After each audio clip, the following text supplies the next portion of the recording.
So, hi guys. Ito yung feeding ko simula nung nanganak si Sage. So, uh, dinoble ko yung kain niya. So, kay Sam is 2 cups pa rin. And kay Sage, ginawa ko siyang 4 since nagpapadede siya sa kanya mga 3 puppies. So, mas kailangan niya ng dagdag na pagkain para hindi siya mangayayat. So, yan. Bumalik na rin sila sa regular nilang routine na sabay silang kumakain, kagaya niyan. Kasi ng mga unang araw is nasa cage lang si Sage nagpapakain dahil ayaw niyang iwan yung mga puppies niya. So yan, sabay silang kumakain ngayon ni Sam.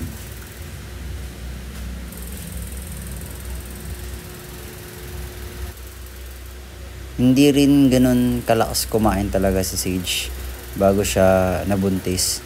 Pero ever since yun nga na nabuntis siya, hanggang ngayon na nanganak siya is nag-increase din talaga yung appetite niya kasi syempre may mga tuta dun sa tiyan niya, tapos ngayon may mga pinapadede na siya. So kahit binawasan ko yung activities niya, so hindi ko na talaga din siya nawawalk kasi mas kailangan niya ng time para sa mga puppies niya.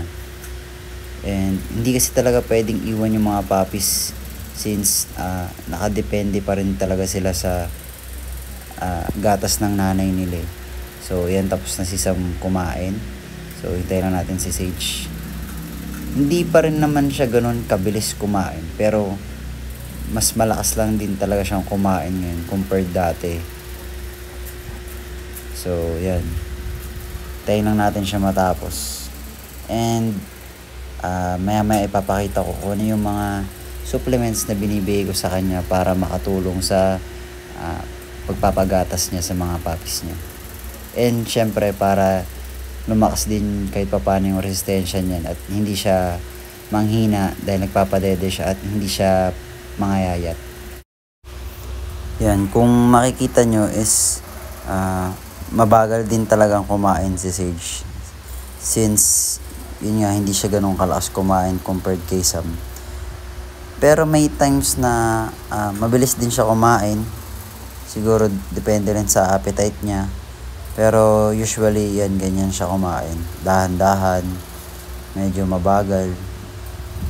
Pero inuubos naman niya. Sobrang dalang lang ata yung hindi niya mauubos yung pagkain na binigay ko sa kanya.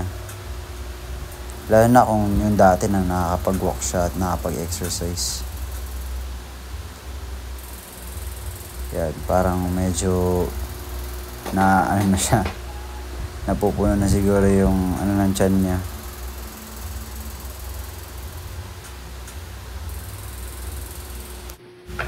So skip na natin sa dalawang pinapainom ko kay Sage. Ito, Puppy OB saka Enmalak.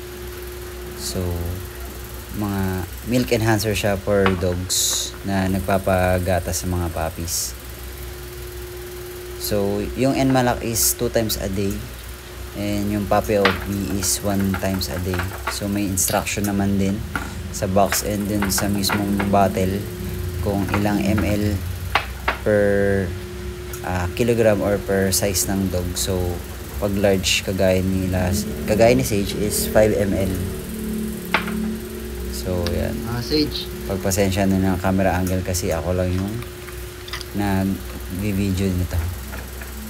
So si Sage hindi naman siya mahirap painumin ng mga supplements, kahit nga gamot wag lang talaga yung sobrang iba yung amoy na may binigay rin ako sa kanila dati na supplement na iba talaga yung amoy.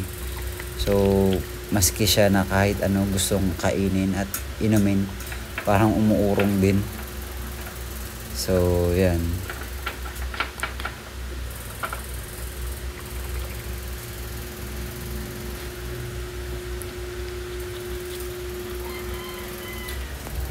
may mga nagsabi sa amin na bakit daw hindi na lang daw namin kinapon si Sage sa si Sam.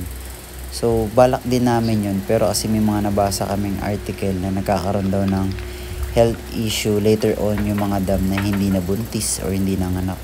So pinlano namin na i-breed sila around last May this year pero walang nabuo. Pero ngayong time na nabuo is nakatali si Sam and nasa lisihan lang. Si Sage yung mismong lumapit. So, nagulat na lang din kami and wala na kaming nagawa. Pero, siguro kung hindi naman namin maparihom lahat ng puppies, paninindigan na din namin and handa naman kami sa mangyayari sa gastos. So, yun. Ito yung 3 puppies na dumedede kay Sage.